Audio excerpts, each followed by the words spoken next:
میرے دوستو، اللہ تعالیٰ نے ہم پر یہ کرم کیا کہ قرآن کریم نازل فرمایا اور نبی کریم صلی اللہ علیہ وسلم کے مبارک فرامین اور ارشادات ہم تک پہنچائے، جن کی بدولت ہم ہمیشہ کی ناکامی اور عذاب سے بچ کر ابدی کامیابی اور انعام کے مستحق بن سکتے ہیں۔ نبی کریم صلی اللہ علیہ وسلم نے ہر اچھی بات کی نشاندہی فرمائی تاکہ ہم اسے کریں، اور بری باتوں کی بھی نشاندہی فرما دی تاکہ اس سے بچ سکیں۔ دوستو، حدیث لمبی ہے، حضرت ابو ذر غفاری رضی اللہ تعالیٰ عنہ سے مروی ہے کہ میں نے اللہ کے رسول صلی اللہ علیہ وسلم سے عرض کی کہ مجھے کچھ نصیحت فرمائیں۔ آپ صلی اللہ علیہ وسلم نے فرمایا، میں تمہیں ہر حال میں اللہ کی نافرمانی سے بچنے کی تاکید کا حکم دیتا ہوں، کیونکہ یہی وہ چیز ہے جس کی وجہ سے تمہارے سارے کام اچھے طریقے سے انجام کو پہنچیں گے۔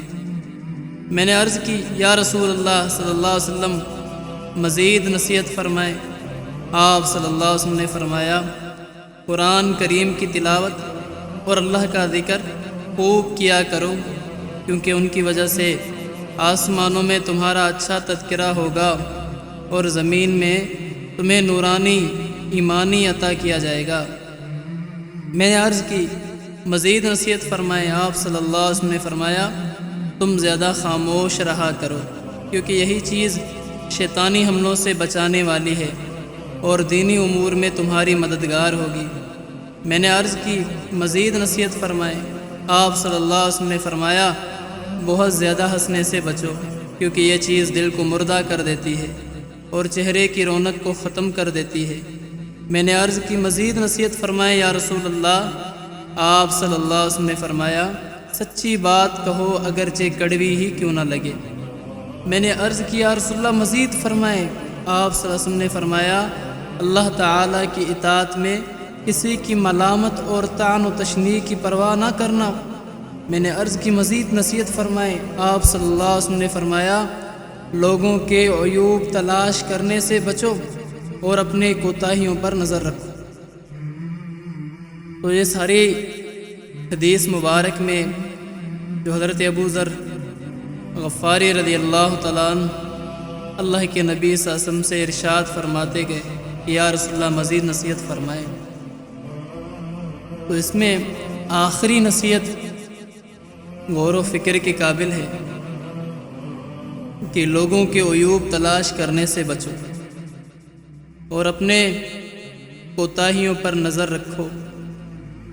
آج ہمارے معاشرے میں بہت ساری مثالیں پائی جاتی ہیں کہ آج اس زمانے میں لوگوں کی نظریں دوسروں کے گروبانوں پر بہت جلدی آ جاتی ہیں، چاہے کہ اپنے گریبان میں نظر ڈالے، اپنے آپ کو دیکھے کہ میں اچھا ہوں یا برا ہوں۔ نہ انسان کو اپنی اچھائی نظر آتی ہے، نہ انسان کو اپنی برائی۔ جب اس کی سوچ دوسروں کے عیبوں پر مطلع ہونے لگتی ہے اور اس کی سوچ یہ بنی ہوتی ہے کہ کسی نہ کسی طریقے سے فلاں بندے کو نیچا دکھا کر نیچے گرانا ہے، تو اپنے عیب اس کو نظر نہیں آئیں گے، وہ سارے کے سارے عیب اس کی زندگی میں نظر آئیں گے جس کی زندگی میں عیب تلاش کرنے کے لیے نکلا ہے۔ تو دوسروں کے عیبوں سے بچیں بھائی، اپنے عیبوں کی حفاظت بھی کریں۔ حدیث میں ہے، حدیث کا مفہوم ہے کہ اللہ کے رسول صلی اللہ علیہ وسلم نے فرمایا، اوروں کے عیبوں کی پردہ پوشی دنیا میں کرو، اللہ تمہارے عیبوں کی پردہ پوشی آخرت میں فرمائیں گے۔ تو کوشش کریں دوستو۔ وآخر دعوانا الحمدللہ رب